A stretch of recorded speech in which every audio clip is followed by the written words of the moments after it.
Shri Venkateswara gold తాకట్టులో ఉన్న మీ బంగారాన్ని విడిపించి కొనబడును.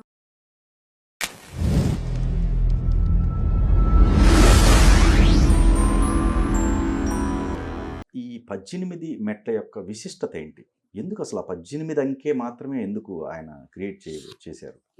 ఈయన అయోనిజుడు. ఈయన 18 అవతారాలు తీస్తారు ఇంతకుముందు. ఈ ఒక్క అవతారంలో మాత్రమే ఈయన బ్రహ్మచారిగా ఉంటున్నారు.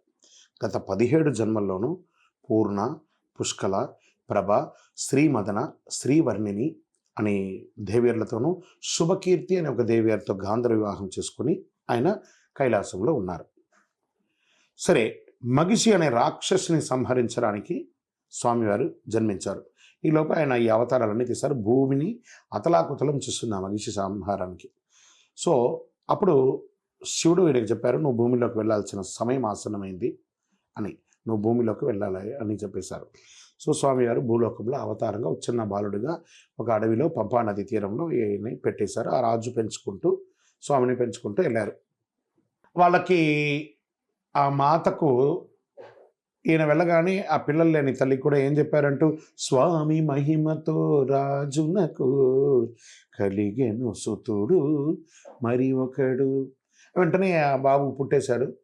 ఈ స్వామి అడుగు పెట్టగానే మీరు కూడా గమనించండి, శబరిమలకి పిల్లలు లేని వాళ్ళు వెళ్తే అక్కడ కట్టిన గంటను పూజ చేసి తీసుకొస్తే మా ఇంట్లో కడుపు పండిందండి, పడి మీద పండిస్తే మా ఇంట్లో పిల్లగాడు పుట్టాడని ఎంతమంది చెప్పట్లేదు, మనం ఎన్ని వినలేదు ఎన్ని కథల్లో. అదే అయ్యప్ప స్వామి వారు ఏం చెప్పారంటే, భూతనాదాయ విద్మహే భవపుత్రాయ ధీమహి తన్నో శాస్తా ప్రచోదయాత్. ఈయన మొక్కితే అంత ఇది ఆ పడికి ఉన్నటువంటి విశిష్టతను చెప్పుకుంటూ వస్తాను చూడండి. ఇలా స్వామివారు భూమిలోకి వచ్చేసారు. వచ్చిన తర్వాత పెరుగుతూ ఉన్నారు.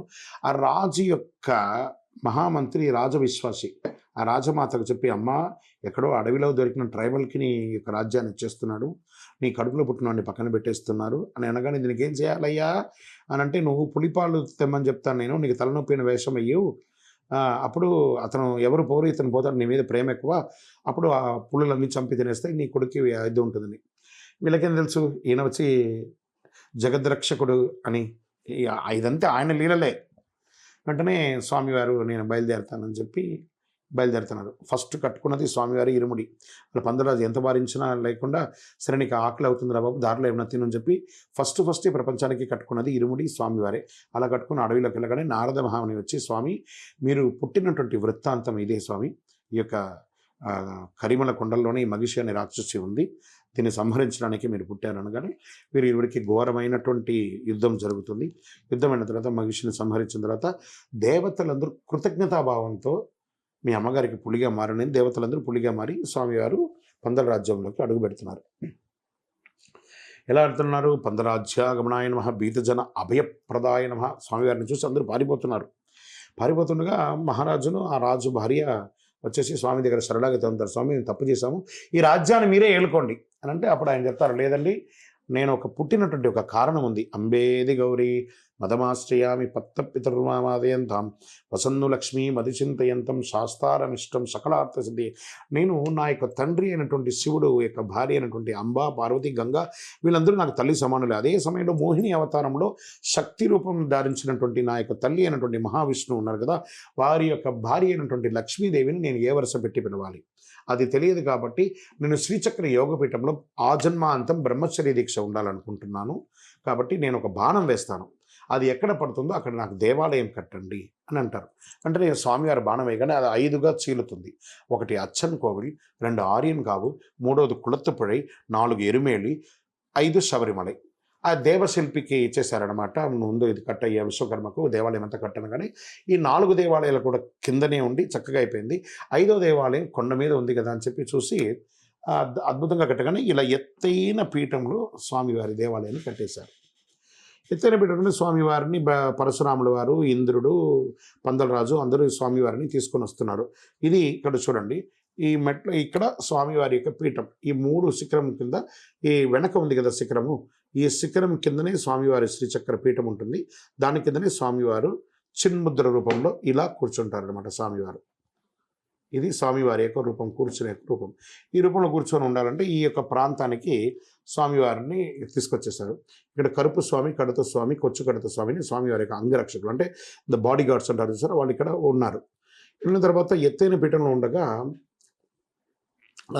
స్వామివారు ఆలోచిస్తున్నాడు, 12 ఏళ్ళ బాలుడు కదా, హై జంప్ అయితే చేయలేడు. ఇప్పుడు మనకు క్రేన్లు వగేరేలా ఉన్నాయి, అప్పుడు అవన్నీ ఉంటాయి.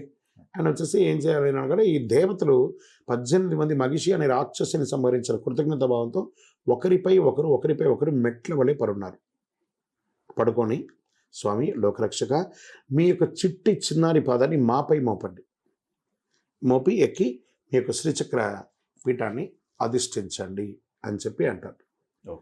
వెంటనే స్వామివారు ఒక్కొక్క మెట్టు ఎక్కుకుంటూ తనతో వచ్చినటువంటి ఏనుగును, ఒక పులిని తన యొక్క రక్షగా ఇక్కడ పెట్టేసి ఆయన ఎక్కుతున్నారు. మనం ఏమన్నా కారులో వచ్చామంటే బయట కదా పెట్టాం, అలాగే స్వామివారికి వాహనం ఇక్కడ పెట్టేశారు. స్వామివారు మెట్లు ఎక్కారు.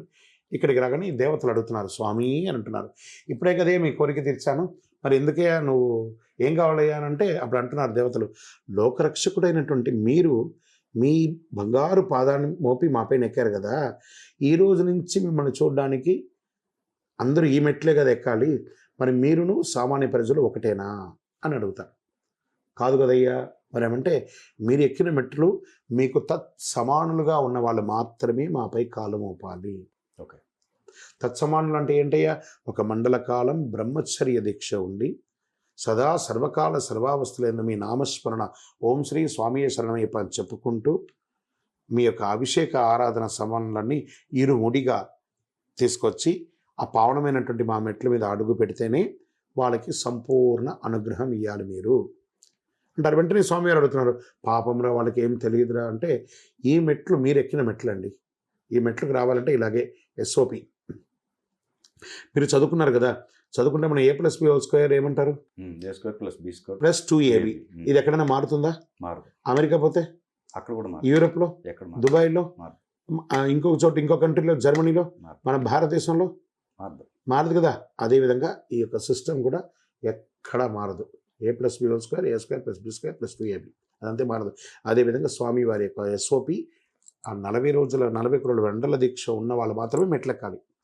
మరి ఏం చేయమంటాయంటే, మిమ్మల్ని చూడడానికి రావడానికి దీక్ష అక్కర్లేదు, స్వామిని చూడడానికి దీక్ష అక్కర్లేదండి. మేము అయ్యప్ప దీక్ష తీసుకున్నాను, నా అబద్ధం చెప్పకూడదు. మీతో పాటు సివిల్ స్వాములు కూడా వస్తారు కదా, వాళ్ళకు కూడా దర్శనం అవుతుంది కదా, మరి అయ్యప్పని చూడడానికి ఆ దీక్ష కాదట. పావనమైనటువంటి 18 మీద మెట్లు ఎక్కడానికి అర్హత పొందడానికి కోసం మాత్రమే ఈ దీక్ష. చాలామందికి అది తెలియకుండా కన్ఫ్యూజన్లోనే స్టిల్ దే ఆర్ వెయిటింగ్. ఆ ఇరుముడి అనేక ఇరుముడిని నెత్తి మీద పెట్టుకొని ఒక్కొక్క మెట్టుగా ఎక్కి స్వామివారిని చూడడానికి ఉన్నటువంటి దీక్ష మాత్రమే ఈ యొక్క అయ్యప్ప దీక్ష. ఇప్పుడు మీరున్నారు, మీ టెక్నికల్ టీం, ఇప్పుడు మీరు దీక్షలో ఉన్నారు, ఆయన దీక్షలో లేరు, వచ్చారు, ఒక గుడికి వెళ్తున్నారు, ఆయన మీరు దక్షిణ గుడి అయ్యప్ప గుడికి వెళ్తే మీరు మెట్లకు వచ్చి ఇరుముడి ఉంటే ఆయన రాకూడదు, కిందే ఉండాలా? ఏం చేశారు, పక్కన నుంచి ఒక టెక్నికల్గా ఒక మెట్టు ఉంటుంది, అందులో వచ్చి స్వామిని ఇక్కడ దర్శనం చేసుకుంటాం. రైట్, స్వామిని చూడడానికి దీక్ష అక్కర్లేదు, స్వామిపై ఉన్నటువంటి పావనమైనటువంటి 18 ఎక్కాలంటే మాత్రమే దీక్ష కావాలి.